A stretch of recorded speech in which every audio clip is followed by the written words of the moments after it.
Muy buenas noches Latinoamérica. Bueno, el día de hoy vamos a dar comienzo a un nuevo webinar organizado por la Organización Latinoamericana de Perfusión, ALAP. El día de hoy hablaremos de tendencias de canulación en ECMO pediátrico, ECMO venovenoso y venoarterial, segunda parte. Quiero recordarles que la primera parte se realizó hace 2 semanas atrás aproximadamente. El doctor Igor Donis nos habló de los accesos de ECMO periférico, de ECMO venovenoso cervical, de ECMO a través de postcardiotomía. Y también habló de canulaciones del tipo para asistencia ventricular Berlin-Hart y asistencia ventricular con cánulas habituales. El día de hoy nuestro webinar va a ser un poco diferente. El punto de partida va a ser a través de un caso clínico y acá estoy con un grupo de invitados con amplia experiencia que van a discutir el caso.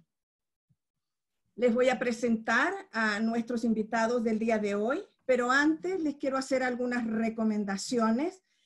Por ejemplo, indicarles que este webinar va a ser grabado y posteriormente va a ser transmitido por nuestro canal de la Asociación Latinoamericana de Perfusión, nuestro canal YouTube, y también a través de nuestra página web, donde ustedes tienen acceso a través de una suscripción en los diferentes webinars que hemos realizado hasta el momento, incluido este. También quiero agradecerles, tener un agradecimiento a nuestros patrocinadores. Siempre nos acompaña Medtronic y por supuesto la Asociación Latinoamericana de Perfusión, que ha hecho posible el evento del día de hoy. No me quiero olvidar de indicarles, por favor, que la realización de sus preguntas y aportes relacionados al tema, por favor, lo realicen en el área de preguntas y respuestas. Yo voy a tratar de concentrar el mayor número de preguntas y para que nuestros invitados del día de hoy puedan resolverlas. La interacción social va a ser a través del chat y las preguntas que no se logren ser respondidas durante esta sesión serán enviadas a cada uno de los expertos, quienes las responderán y nosotros las publicaremos a través del foro, que ustedes tienen acceso a través de nuestra página web. También quiero indicarles que los certificados que se realizan, los certificados de asistencia que son publicados en nuestro perfil y en nuestra cuenta de la página, se les enviará únicamente a la gente que tenga el 100% de asistencia y que dure todo lo que dure la sesión. Sin más preámbulos, les quiero presentar a los invitados del día de hoy. Me encuentro con el doctor Igor Donis Gómez. Él es cirujano cardiovascular pediátrico. Él ya es conocido por nosotros. Él es venezolano y trabaja en la Fundación Hospital de la Misericordia y Fundación Hospital Clínica San Rafael de Bogotá, Colombia, y él realizó la primera parte de este webinar. También se encuentra con nosotros el doctor Samuel Ramírez Marroquín, que él es cirujano cardiovascular pediátrico y jefe del servicio de cardiovascular del Instituto Nacional Cardiológico Ignacio Chávez de México. Quiero comentarles que el doctor Salazar, amigo nuestro, muy conocido por todos nosotros, anestesiólogo cardiovascular y presidente de la ELSO Latam y de la Fundación Cardiovascular. Él es de Bucaramanga, Colombia. Él va a llegar a lo mejor un poco más tarde. Ojalá pueda alcanzar a compartir con nosotros, ya que se encuentra en estos momentos colocando un implante Berlin-Hart. Además está con nosotros el doctor Daniel Apsi, él es cirujano cardiovascular pediátrico de la Fundación Favaloro Buenos Aires, Argentina. Y por último, el doctor Humberto Martínez, cirujano cardiovascular pediátrico, también del Instituto Nacional Cardiológico Ignacio Chávez de México, quien comenzará esta mesa redonda, comenzará esta discusión presentándonos un caso real que luego nuestros expertos comenzarán a discutir. Adelante, doctor Martínez, cuando usted lo estime conveniente. Puede compartir pantalla si lo necesita a partir de este momento. Muchas gracias. Bueno, pues muy buenas noches a todos ustedes. Le queremos agradecer a la Asociación Latinoamericana de Perfusión, a la señorita Alinelli Pérez y a Medtronic la oportunidad de poder hablar de este caso clínico. Para nosotros es muy importante y muy interesante poder hablar de la experiencia que estamos teniendo con ECMOs, sobre todo en este caso veno-venoso, en este tiempo de COVID, ya que ha provocado ciertas dificultades en la comunicación entre los clínicos y los cirujanos para poder realizar de forma más fácil este tipo de trabajo en equipo. Y esto nos pasó con este paciente. Este es un paciente que nos acaba de llegar hace 10 días aproximadamente. Es un paciente de 39 años, médico, cuyo única problemática es una obesidad grado 1 y que él se desarrolla, su profesión la desarrolla como médico urgenciólogo en una población que está a 2 horas de la Ciudad de México. Este médico se contagió al hacer una atención en un paro cardiorrespiratorio y por desgracia no se pudo rescatar a este paciente, pero este paciente tenía un diagnóstico de COVID realizado post-mortem. En esta situación, el médico estuvo 7 días sin ningún dato clínico, pero al 7º día empezó a tener los datos clásicos de COVID, que son cefalea intensa y fiebre. Él se empezó a manejar con tratamiento sintomático y aparentemente se mantuvo estable. No fue hasta 4 días después cuando aumentó la fiebre y el paciente empezó a notar que tenía problemas ya de disnea, por lo cual se tomó una placa de tórax y empezó a, como se ve en la diapositiva, a administrarse antibiótico-terapia y profilaxis anticoagulante. Esta es la primera placa que se tomó, la cual se ve totalmente normal. 3 días después se hace otra placa donde no hay ningún cambio, pero 4 días después el paciente sigue con fiebre y tiene una caída muy importante de la saturación de oxígeno. Es por eso que al otro día, 2 días después, el paciente acude a su hospital y empieza a estudiarse, y en la gasometría se encuentra ya una desaturación muy importante de oxígeno, por lo cual se le toma otra placa de tórax, que es esta que se ve en este momento, en donde ya vemos cambios muy importantes a nivel pulmonar, y es por eso que en el servicio a donde él acudió se decide hacer una intubación orotraqueal, ya que el paciente tenía un índice de Kirby muy malo, una saturación muy mala, y los parámetros ventilatorios, si ustedes lo observan, pues son parámetros ventilatorios muy malos para un paciente, manejando PIPs de 14 y saturaciones por el pulsoxímetro de 84%. Al mismo tiempo, en el servicio de urgencia se le inicia tratamiento con antiinflamatorios y la profilaxis de anticoagulación. El paciente se empieza a degenerar en su estado pulmonar de forma importante, y es por eso que se nos pide o se nos solicita al Servicio de Cirugía Cardiovascular del Instituto Nacional de Cardiología la interconsulta para valorar al paciente y ver la posibilidad de ser trasladado a nuestro servicio, que está a 2 horas del hospital donde estaba este médico, para poder ver qué podemos hacer por él, principalmente ofrecerle ECMO, ya que, como ustedes pueden ver en esta diapositiva, el estado pulmonar del paciente cada vez era más mórbido, y es por esto que en el hospital donde se encontraba se decidió tratar de mandar o canalizar a este paciente hacia nuestro servicio.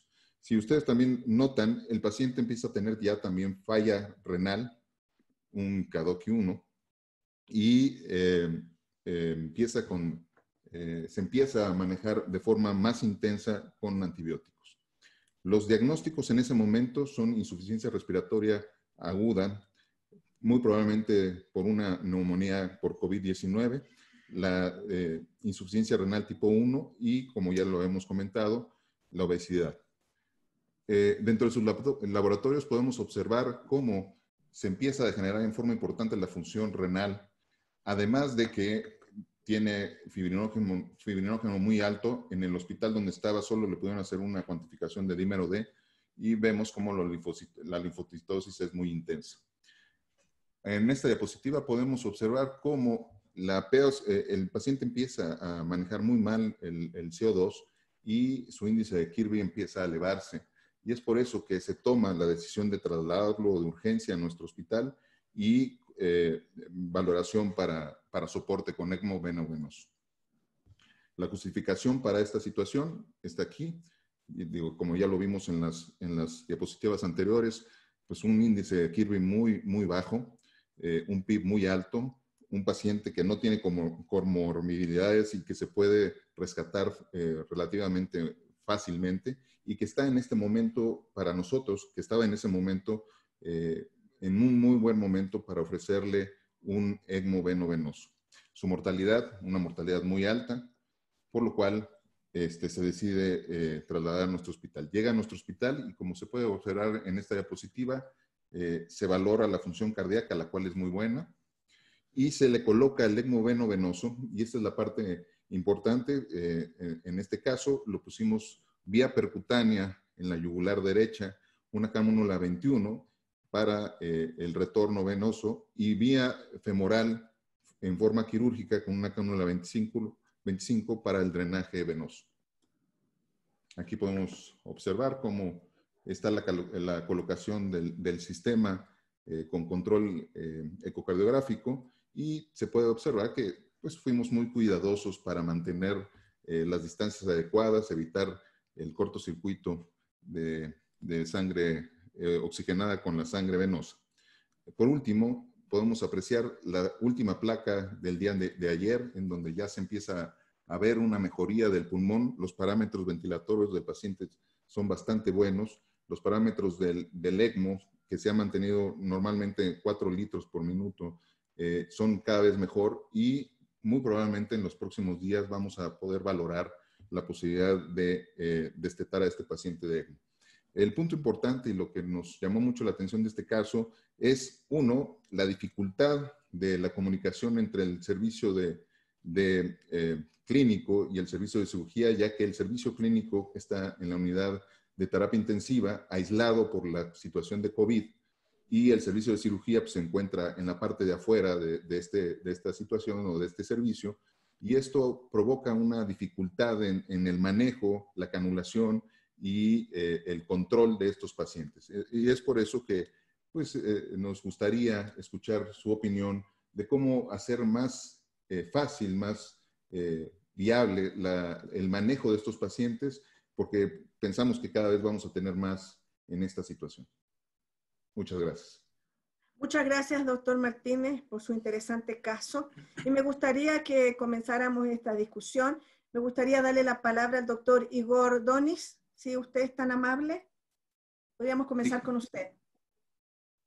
Sí, claro. No sé si estoy... bueno, ya se escucha, ¿no? Bueno, me parece que la decisión de colocar este paciente en ECMO fue acertada. Vi que desde el día 25 de mayo ya, digamos, la saturación venía bajando y el índice de oxigenación venía bajando. Y con esta nueva epidemia y con este nuevo virus, también todavía no sabemos exactamente cuál es el mejor momento para asistir a los pacientes. Pero posiblemente si en el sitio donde él hubiese estado, donde estaba originalmente, hubiese habido ECMO, quizás se hubiera colocado antes en ECMO. Pero bueno, esta es una circunstancia que no funcionó por problemas de distancia y eso por lo que entiendo. Ahora, el ECMO a mí me parece que estuvo bien canulado. O sea, normalmente cuando se canula con doble canulación, cuando uno tiene cánulas de Avalon, por ejemplo, que son las que se colocan únicamente por vía cervical, la opción de colocar el ECMO veno-venoso donde el inflow es la femoral y el outflow es en la aurícula, es perfectamente viable y adecuado, ¿no? La ventaja que tiene la cánula de Avalon es que es una sola punción, ¿no? Pero la forma en que se colocó me parece que estuvo correcta. Inclusive el número de las cánulas estuvo bien colocado, bien acertado el tamaño. Si le estuvieron dando 4 litros por minuto, la cantidad de sangre que pasaba a través de las cánulas evidentemente también era adecuada.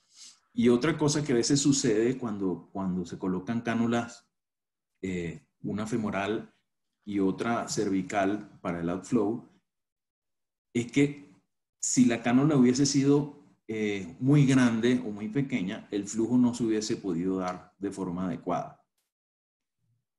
Mi recomendación sería únicamente es que bajar, digamos, ir bajando progresivamente el soporte y apenas el paciente lo tolere, retirar ya el ECMO, ¿no? Pero a mi modo de ver, la canulación fue acertada. Estuvo bien colocado y es una muy buena opción cuando uno no tiene cánulas de Avalon.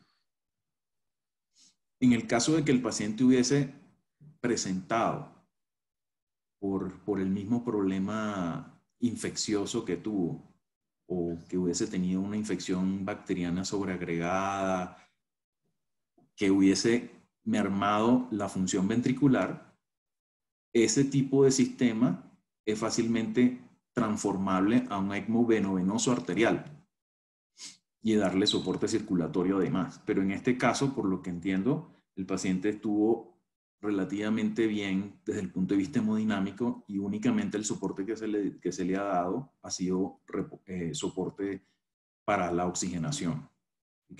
A mí me parece que digamos, el enfoque que se dio fue el adecuado.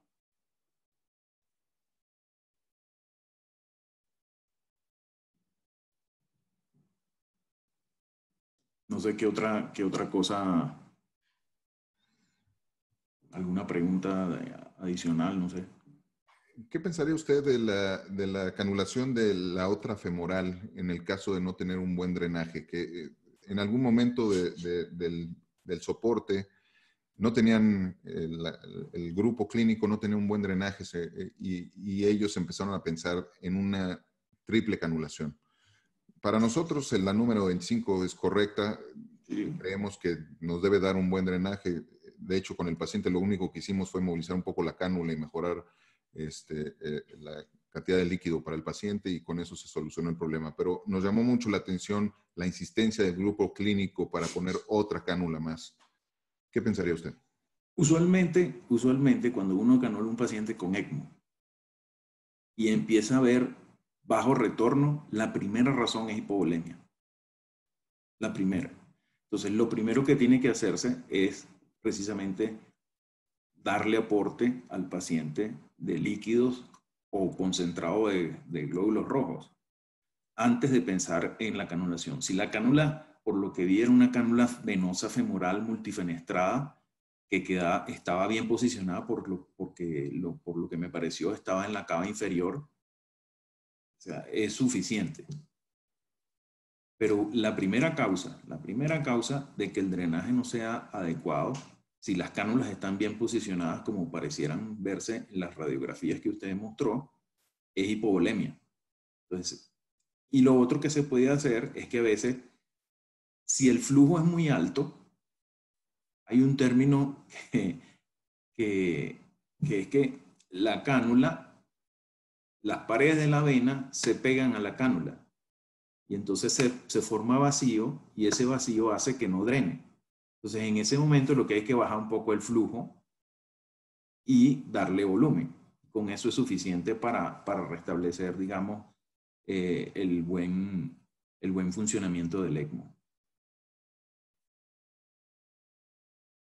Gracias.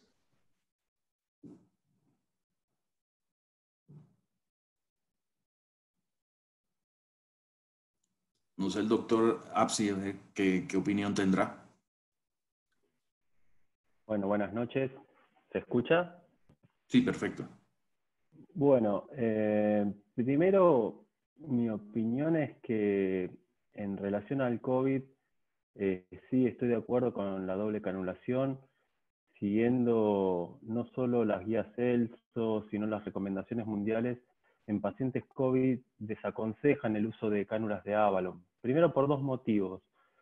Porque para no estar es una cánula que demanda un poco más técnicamente y expone más al personal desde el punto de vista técnico, estar cerca de la zona de aerosolización del paciente, y segundo, por el potencial trombogénico que tiene el síndrome, ¿no? Del COVID-19. Ustedes saben que tiene distintos fenotipos esta enfermedad, ¿no? En la cual uno de los fenotipos que se manifiesta es el síndrome protrombótico.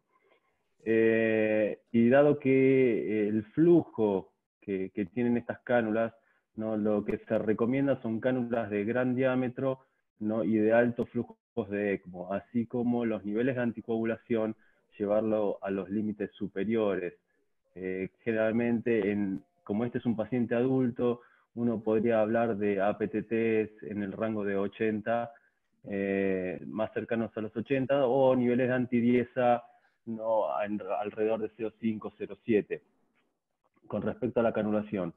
Después, con los diámetros de cánulas que han puesto, a pesar que tienen una obesidad no muy marcada, la cánula 25 es una cánula de muy buen drenaje, ¿no? Que puede aportar flujos muy altos, hasta 6, 7 litros, ¿no? Y generalmente no es necesario poner una segunda cánula de drenaje, y más con un frenchaje de 21 de ingreso. Generalmente, como coincido con el doctor Igor, ¿no? Que la principal causa cuando uno tiene chattering, ¿no? o mucha fluctuación del flujo, ¿no? Es más de hipovolemia. Y probablemente en los pacientes COVID, ¿no? Usted dijo que tenía un dímero D muy aumentado y estaba con un síndrome casi de liberación, una tormenta de interleuquinas, ¿no? Muy inflamado, que eso se ve en este tipo de pacientes. Muy probablemente este paciente también estaba con hipovolemia relativa por el leak, ¿no? que debería tener, y eso haría la variabilidad del flujo.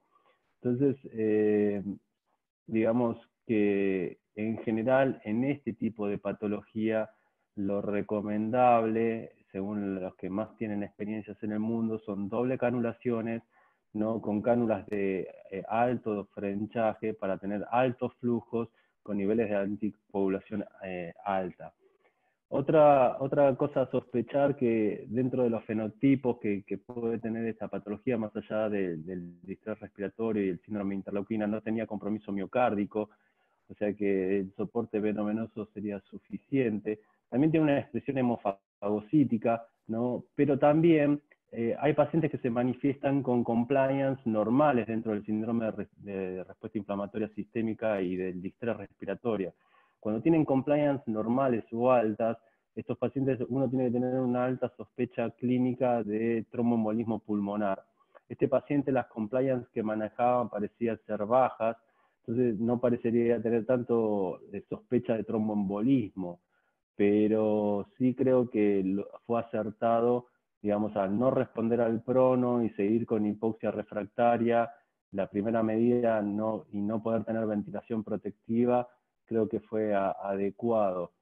Pero también me parece que, siguiendo lo que aconsejan las guías ELSO y el comité de ELSO, es que no es conveniente el manejo de estos pacientes en centros que no tienen experiencia en el manejo ya de ECMO, no previamente. O sea, iniciar la experiencia en el manejo de estos pacientes, porque primero son pacientes bastante complejos de manejar, ¿no? Y además por el alto riesgo de exposición al personal para la infección asociada al COVID. Pero bueno, esa es mi opinión, que pacientes con COVID es excelente y estoy de acuerdo con usted, doctor, que la doble canulación es lo adecuado.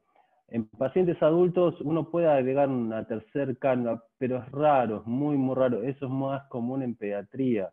Los diámetros que uno maneja y el posicionamiento que usted mostró de la cánula es justo en la cava retrohepática, que es donde la cava es menos colapsable, dado la inserción a las 3 suprahepáticas. O sea que realmente el colapso es bastante, es un posicionamiento muy correcto, y el índice de recirculación que uno puede sospechar por ese tipo de canulación es muy bajo. Uno podría agregar una segunda cánula, una segunda cánula de drenaje, ya sea en la otra femoral, por ejemplo. Pero si uno agrega una cánula corta, por ejemplo, esa que usted mostró es de 55, si uno agrega una de 35, muy probablemente quede en ese tamaño de paciente, quede alojado en la ilíaca. Y la ilíaca es mucho más compresible, o en la cava infrarrenal, y eso es mucho más colapsable, digamos, que la posición. Y la verdad que no le aportaría mucho al flujo. Hay estudios por resonancia magnética, lo hicieron estudios suecos, que han mostrado que las cánulas multifenestradas, no, predominantemente el drenaje no es por el tip de la cánula, no es por la punta de la cánula, sino por los orificios laterales y principalmente los más distales. Entonces, probablemente si esos, como está muy bien posicionada esa cánula, era de muy buen drenaje, y creo que con 25 French de drenaje, le vuelvo a decir, creo que es un paciente que tiene buen drenaje y buen flujo. Si no tiene buen drenaje, uno tiene que sospechar otras cosas, y no es por el frenchaje de la cánula que está limitado el flujo. Estamos totalmente de acuerdo. Así lo consideramos, y es por eso que decidimos no ponerle la tercera cánula.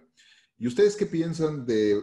Bueno, nosotros nos sentimos muy cómodos con cánulas 25, realmente los ECMOs que hemos puesto nos ha funcionado muy bien, pero también el grupo de clínico insiste en poner cánulas más grandes, pensando en que tengan mejores drenajes. Para nosotros, la 25 nos ha funcionado bien y no nos sentimos cómodos cambiando esa técnica. No sé qué piensen ustedes.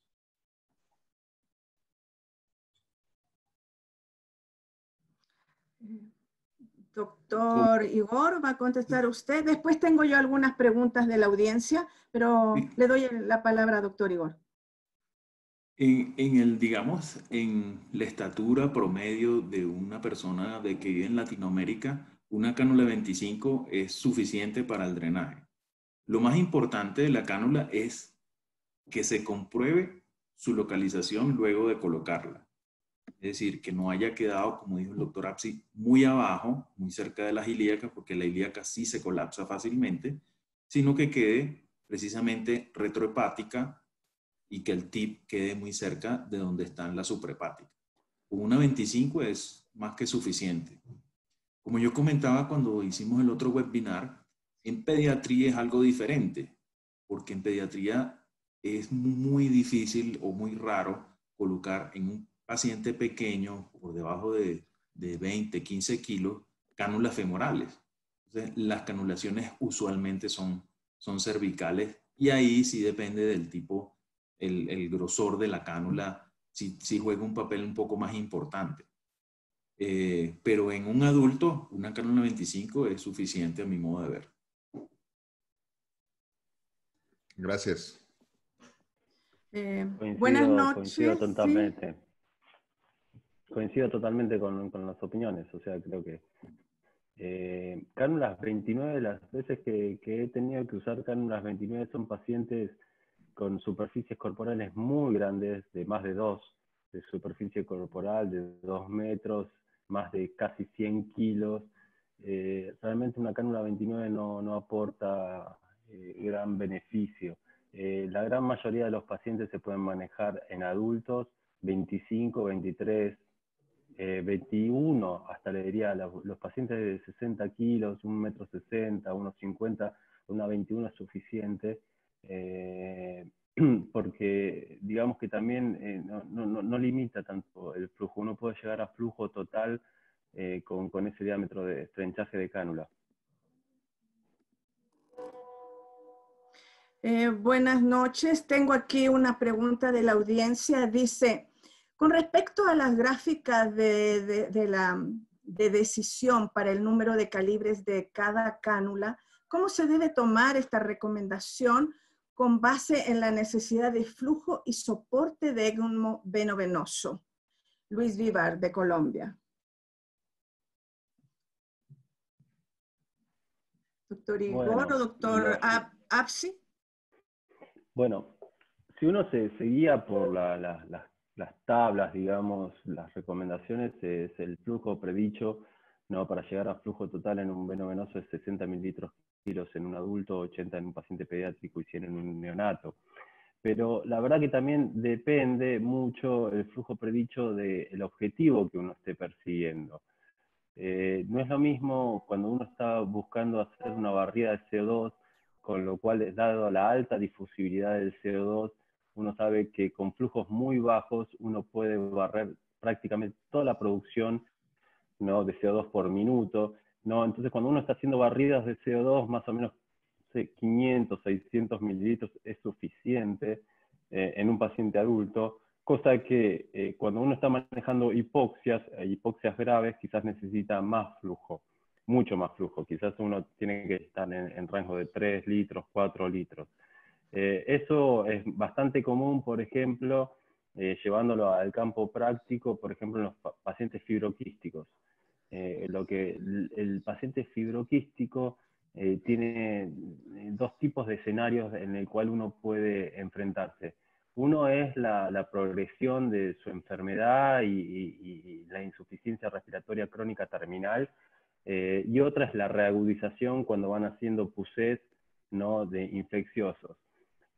Por ejemplo, cuando van haciendo PUSES infecciosos, una de las primeras manifestaciones de estos pacientes es la hipercapnia. Entonces, uno diría, bueno, si es un paciente que tiene que lavar CO2, uno podría jugarse a usar cánulas de menor diámetro, por ejemplo Avalon, ¿no?, para manejar más la hipercapnia con flujos bajos, y lo he hecho eso y he cometido errores, dado que también estos pacientes muchas veces primero instalan la hipercapnia, ¿no?, la acidosis respiratoria hipercápnica, y después instalan, cuando va progresando el cuadro infeccioso, la hipoxia severa. Y ahí uno se encuentra en un problema, porque si, por ejemplo, puso una cánula de Avalon pequeña, uno tiene mucha limitante de flujo, entonces el manejo de la hipoxia ahí es complicado y tiene que, bueno, que convertir a doble canulaciones. Entonces uno tiene que ver también qué objetivo uno va a perseguir y con qué patología uno está enfrentándose. Hablando de fibroquísticos, este es el caso. Si manejan adultos, también las reagudizaciones de los EPOC, por ejemplo, de las enfermedades pulmonares obstructivas crónicas, es completamente diferente, porque generalmente son retenedores crónicos de CO2 y son hipercápnicos. Por eso, me parece que el flujo se adecua no solo a la cánula, sino al objetivo que uno está persiguiendo y en el escenario en el cual uno va a enfrentarse, y lo que uno esté buscando. Ok, acá tenemos una consulta que dice, pienso que en un paciente de alto riesgo al ser COVID positivo, el retiro de una cánula colocada por punción podría implicar más riesgo para el personal, a diferencia de una canulación controlada mediante una exposición adecuada de los vasos femorales. Quisiera que pregunta si esta aseveración podría ser así.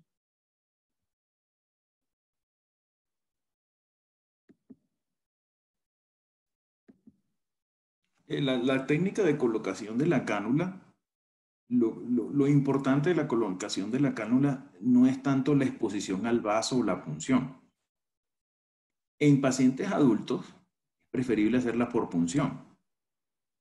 Sin embargo, no es excluyente que se disequen los vasos femorales o los vasos cervicales para hacer la canulación. Lo importante es que la cánula quede en la posición correcta. Ese es el fin principal de todo. Si se hace por punción o se hace por disección de los vasos, verdaderamente no tiene importancia. Quizás haciéndolas por punción es mucho menos mórbido, es un problema menos que la cánula esté o que hay una herida quirúrgica abierta, etc. Pero el fin principal es que la cánula quede bien posicionada. Coincido plenamente. Okay. El problema no es la exposición, sino es la aerosolización. Estar expuesto a la aerosolización y el tiempo de exposición. Entonces, por eso se recomiendan que, como las cánulas, el doble abordaje es mucho más rápido, ¿no? Al poner, por ejemplo, una cánula de Avalon que tiene otros detalles, otro tiempo, otra movilización del paciente, muchas veces requiere control radioscópico, ecocardiográfico, eso expone mucho más al personal, ¿no? Y más allá de eso, de la exposición también, como les comentaba recientemente, esta patología es muy protrombótica, hablando de COVID, entonces los lúmenes que uno está calculando en un frenchaje de 27, uno lo tiene que dividir porque no es 27, es uno de un canal de extracción y otro de reinfusión. Entonces es mucho más, tiene muchas más chances de trombosis de esas cánulas. Pero el problema no es la exposición del vaso, si hacerlo percutáneo o no, sino la exposición del tiempo que insume en un área de alta capacidad de aerosolización. Muy bien, muchísimas De gracias. acuerdo. ¿Quiere acotar alguna otra cosa, doctor? Voy a pasar a otra pregunta. Aquí hay una pregunta que tengo de Joan Ramón Ricard de Barcelona, que nos pregunta si en pacientes pediátricos no COVID, al no usar femorales para la canulación, si recomiendan el uso de cánulas Avalon bilumen yugular. Sí, es una buena opción, es una buena opción el uso de cánulas de Avalon por vía yugular. En el caso de que no se cuente con la cánula de Avalon, como no es factible canular una vena, la vena femoral, para introducir una cánula lo suficientemente grande que permita un retorno adecuado, es preferible pasar al paciente a ECMO venoarterial.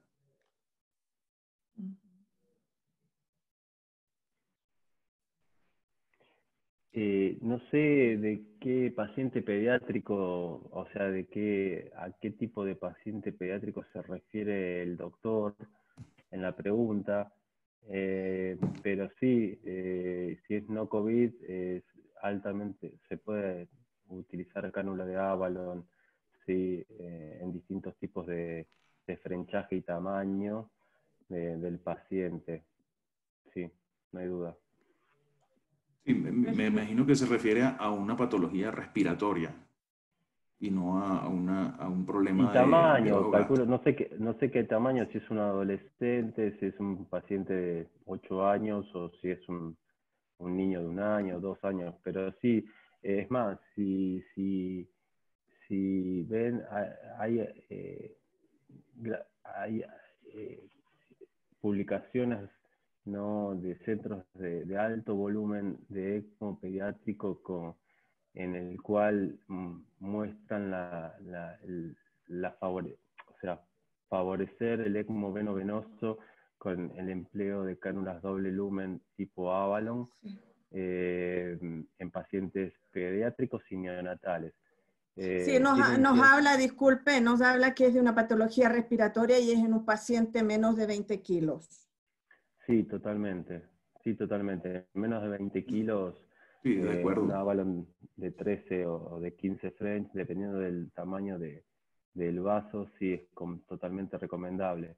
Es más, hace un par de años se ha publicado un ensayo de Peter Raikus donde muestra que el índice de recirculación que tienen las cánulas de Avalon es mucho menor que las cánulas multifenestradas de otro tipo, o sea, las que se usaban habitualmente para patología neonatal. Entonces es altamente recomendable. Aunque hay publicaciones de que hay ciertos riesgos de lesiones cardíacas, hay complicaciones en centros de alto volumen y con experiencia, teniendo algunos recaudos y algunos parámetros de protección, esas chances de lesiones se disminuyen, se minorizan. Pero cada vez es más el empleo de ECMO veno-venoso con cánula de Avalon. Ok, acá también hay una consulta que dice Antonio Bordes, dice, Avalon no hay en todos los países, en México no tenemos, por lo tanto vamos siempre a la yugular y a la femoral guiada en la posición por ecocardiografía. ¿Están ustedes de acuerdo? Sí, totalmente, totalmente. Y en los casos pediátricos, como se habló ahorita, si no hay posibilidad de una cánula Avalon y hay necesidad de soportar el paciente por patología respiratoria, no queda otro sino canularlo como un ECMO venoarterial. Muy bien.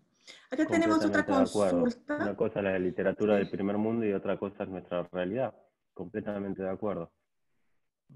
Si uno no dispone de esas cánulas, el paciente tiene bajo quilaje, donde uno no puede hacer una doble canulación, totalmente hay que pensar, como dice el doctor Igor, sino cambiar, tener la factibilidad de cambiar de un veno venoso a un veno arterial para soporte del paciente, si no, no va a haber paciente. Muy bien. Acá hay otra consulta de Marina Suárez Velázquez. Dice, si las estructuras vasculares son pequeñas en relación a la cánula indicada por peso, ¿qué opción tenemos para poder aportar el flujo adecuado?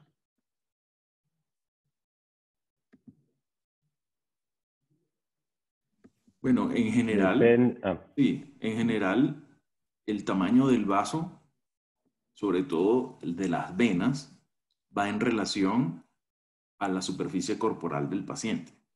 Yo no digo que no puede ocurrir que uno pueda encontrar un paciente con una vena femoral pequeña, ¿no? Pero la ventaja de las venas femorales, cuando estamos pensando en canular a un paciente en una situación de ECMO veno-venoso, si la vena femoral es pequeña, usualmente la vena es distensible en su porción inicial, en la femoral. Pero cuando la cánula progresa hacia la cava inferior, usualmente la cava inferior es del tamaño suficientemente grande para que la cánula tenga un drenaje adecuado. Muy bien. Acá tenemos una última pregunta también de Marina Fantini. Dice, y cuando no tenemos la cánula Avalon, ¿cómo hacer ECMO veno-venoso en niños menores de 15 kilos?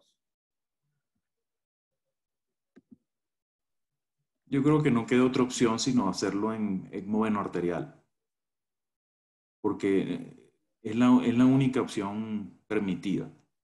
Uno no puede buscarle una vena femoral y pasar una cánula que no le va a dar el inflow suficiente por el tamaño de la vena. Entonces, necesariamente hay que soportarlo con ECMO venoarterial, es decir, canulación carotidia y yugular. Muy bien, muchísimas gracias. Doctor Martínez, ¿usted quisiera hacer alguna última acotación de acuerdo a su caso que acaba de presentar? En nuestro caso, bueno, veo que preguntan mucho por qué no lo hicimos por punción la parte femoral. En nuestro caso, no nos sentimos tan cómodos haciendo este tipo de accesos por punción en la terapia intensiva. Es un lugar donde no tenemos todo el control.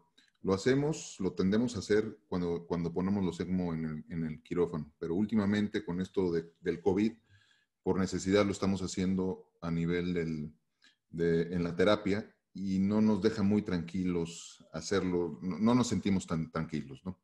La otra es que muchas veces no tenemos cánulas nuevas. Algunas veces hemos tenido que usar cánulas reesterilizadas y cuando nos pasa eso tampoco no nos sentimos cómodos haciéndolo por punción.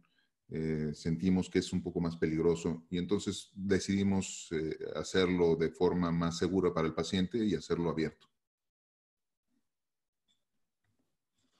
Muy bien.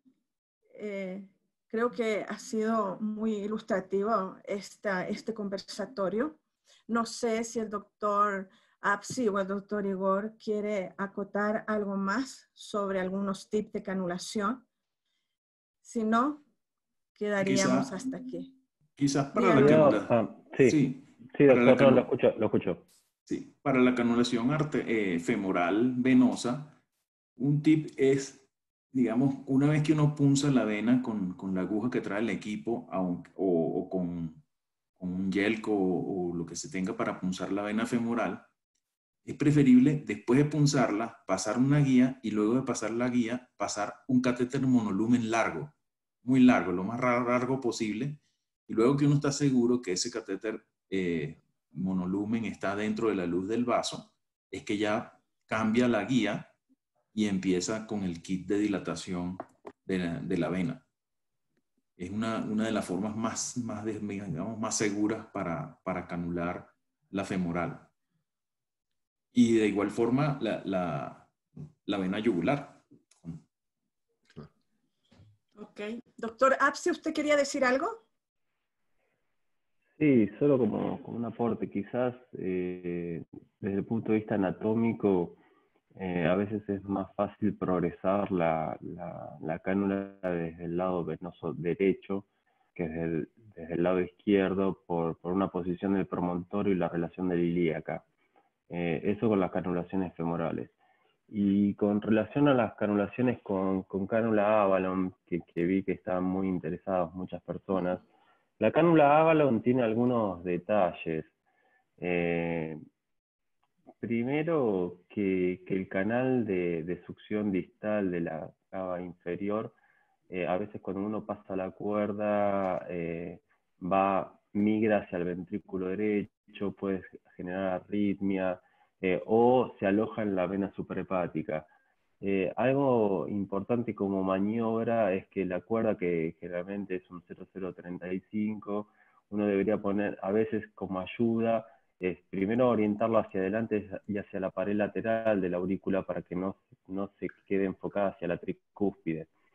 Si sigue rebotando la cuerda y sigue yéndose a la válvula tricúspide un par de veces, lo que ayuda es el dilatador, que uno rectifica la cuerda y hace más fácil no poder enhebrar, digamos, la vena cava inferior y no irse a las suprahepáticas. Luego, cuando uno coloca la cánula, el canal de reinfusión de un Avalon no tiene 360 grados. Entonces, siempre todos abogan que uno tiene que hacerlo con control ecocardiográfico, que el jet de reinfusión tiene que quedar perpendicular a la válvula tricúspide. Lo que pasa es que también uno necesita un ecocardiografista. Ustedes todos saben que la ecocardiografía es operador dependiente. Entonces también uno necesita un ecocardiografista que ayude, que tenga ganas y que tenga experiencia. Y a veces no todos tenemos eso. Un detalle, si uno no carece de eso, es que el canal de reinfusión de la Avalon coincide con la Y arterial de la Avalon.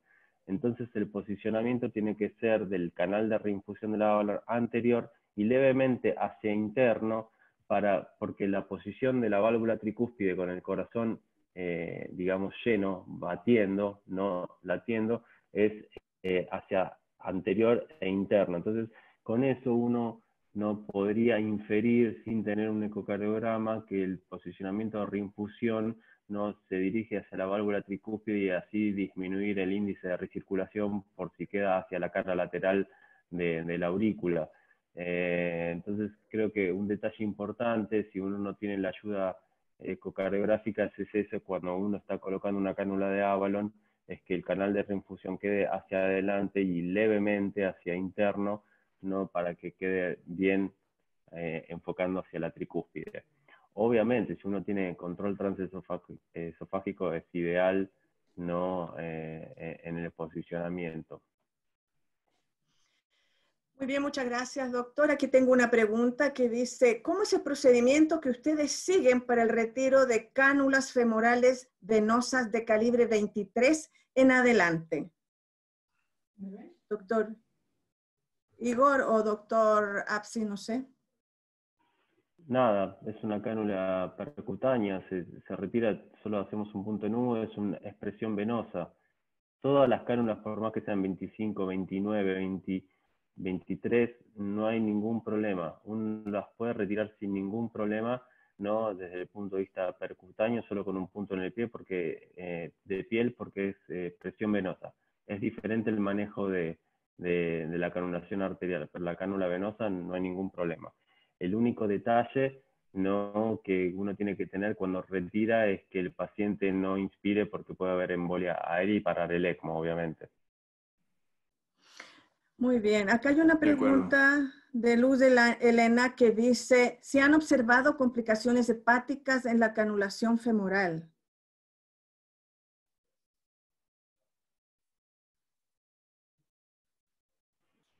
Al menos yo, en mi experiencia, no he tenido complicaciones hepáticas por la canulación. A veces, dos detalles en distintos escenarios. A veces cuando uno tiene alto flujo y no muy buena función ventricular derecha, uno puede generar un poco de éstasis intraauricular y eso generar colestasis hepática y generar hiperbilirrubinemia, aunque no coincide con el aumento de transaminasa, solo genera hiperbilirrubinemia cuando uno no tiene tan buena función ventricular derecha y aumenta el índice de recirculación. Pero no es una complicación mecánica, sino es por el alto flujo que uno genera y el éstasis, ¿no? Y que no tiene buena función ventricular derecha. Sí he tenido complicaciones por error en pacientes con tromboembolismo pulmonar crónico que han sido sometidos a tromboendarterectomías pulmonares y que han tenido filtros de vena cava, y el desconocer que tenían un filtro de vena cava o olvidarnos, canular, y me han pasado dos situaciones. Una es que la cánula pegue contra el filtro de vena cava y se acode, el filtro de Greenfeld, y se acode, y eso de mal drenaje y obviamente una presión de inlet aumentada.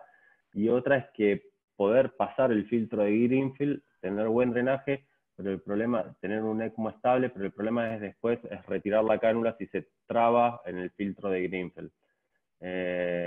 Y hemos tenido ese problema, pero no problemas hepáticos así por la canulación femoral.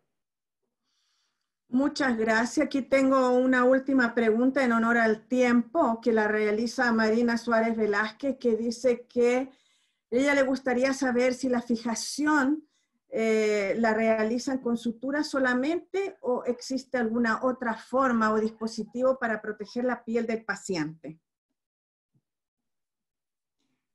Uno coloca suturas para fijar la cánula, pero es muy importante, como la cánula va a quedar en un sitio sobre la piel y puede causar presión a la piel y lesiones, a veces es bueno colocar un parche hidrocoloidal como el Duoderm debajo de la cánula, que ella se apoye sobre eso y eso le da cierta protección a la piel. Ok, doctores, en honor al tiempo, creo que ya vamos a cerrar. Quiero agradecerles su participación. Hemos disipado muchísimas dudas y creo que hemos aclarado muchísimos conceptos y temores que teníamos y les agradezco. Quiero además indicarles que el video de este webinar se va a subir el día de mañana a la plataforma de la asociación y a través de nuestro canal de YouTube. Me despido, les agradezco su participación y creo que si no hay ninguna acotación más, nos podríamos ver en otro nuevo webinar. Muy buenas noches y muchas gracias, doctor Donis, doctor Martínez, doctor Apsi y doctor Ramírez. Buenas noches. No, con mucho gusto, gracias. Muchísimas gracias a todos.